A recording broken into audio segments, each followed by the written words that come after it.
যেখানে দাঁড়াবে আমরা তাদের পাশে থাকবো ইনশাআল্লাহ।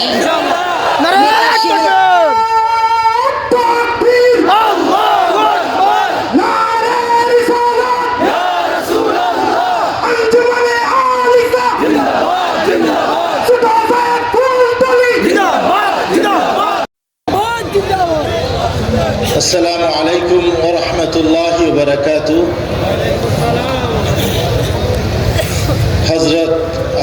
হযরতুল আল্লামা হযরত সাহেব কিবলা রহমতুল্লাহ আলাইহির ইসালে সোয়াবের আজকে এই মহতী মাহফিলের সম্মানিত সভাপতি সাহেব, সরে তাজ ওলামায়ে কেরাম, বিভিন্ন জেলা শহর থেকে দেশ থেকে আগত সম্মানিত অতিথিবৃন্দ, আমি আল্লাহ পাকের শাহী দরবারের শুকরিয়া আদায় করছি আজকে এই মোবারক মাহফিলে আসার বসার দোয়াতে শরীক হওয়ার তৌফিক দিয়েছেন সেজন্য। সাথে সাথে আমি দোয়া করি আমাদের এ দেশ তথা বিশ্বের শামসুল উলামা হযরত সাহেব কিবলা ফুলতলি রহমতুল্লাহ আলাইহির দরজাতকে যেন আল্লাহ পাক বুলন্দ করে দেন এবং ওনার রেখে যাওয়া আমানত দ্বীনের রাহবর হযরত সাহেবজাদা গণ এবং ওনার ছেলে সন্তান পরিবার সবারকে যেন আল্লাহ তাআলা সুস্থতার সাথে হায়াতে তৈবা দান করেন। আমিন। আমাদের বরুণার পরিবার এবং সাহেব কিবলা ফুলতলি রহমতুল্লাহ আলাইহির পরিবারের সাথে একটা সুসম্পর্ক দীর্ঘদিন যাবৎ বিদ্যমান।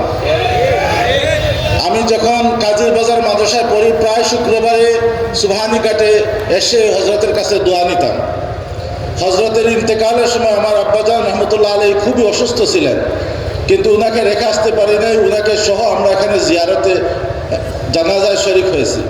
রাতে যান নাই, বলতেছেন না আমি সবাই বিদায় হয়ে গেলে জিয়ারত করে সাহেবজাদাদের সাথে মোলাকাত করে তাদেরকে সান্ত্বনা দিয়ে দেবো। শেষ সাথে মোলাকাত করে সান্ত্বনা দিয়ে গেছেন এবং সাহেবজাদা হাফিজাহুল্লাহ যখনই বরুণার দিকে যান আমাদেরকে দেখে আসেন। লন্ডনে আমি যে মসজিদে ইমামতি করি, হযরত সাহেব কিবলা ফুলতলি রহমতুল্লাহ আলাইহি গিয়ে জুমার খুতবা আমার মসজিদে দিয়েছেন। আমি সামান্য খেদমত করার তৌফিক হয়েছে। তো আমাদের এই সম্পর্ক যুগ যুগ থেকে, আর আমি চাই এই সম্পর্ক যেন যুগ যুগ পর্যন্ত থাকে। আমাদের ছোট সাহেবজাদা হাফিজাহুল্লাহ যখন নির্বাচন করেছেন, আমরা বরুণার পরিবার সবাই ঐক্যবদ্ধভাবে হযরতের পাশে ছিলাম, এখনো পাশে আছে ইনশাআল্লাহ। এই পরিবার থেকে যে যেখানে দাঁড়াবে আমরা তাদের পাশে থাকবো ইনশাআল্লাহ।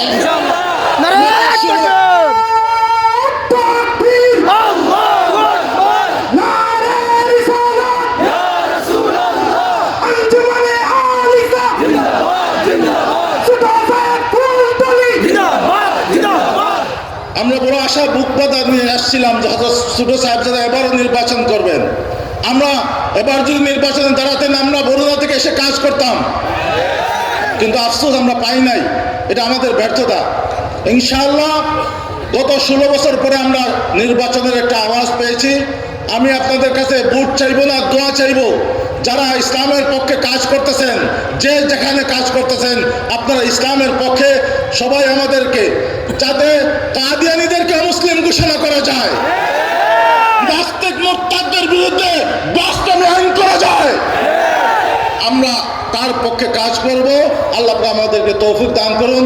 আমাকে সুযোগ দেওয়ার জন্য আহলে ফুলতলি রহমতুল্লাহ আলাইহি এই পরিবারকে সাধুবাদ জানাই, শুকরিয়া আদায় করি, আপনাদের শুকরিয়া আদায় করি। জাযাকুমুল্লাহু আহসানাল জাযা।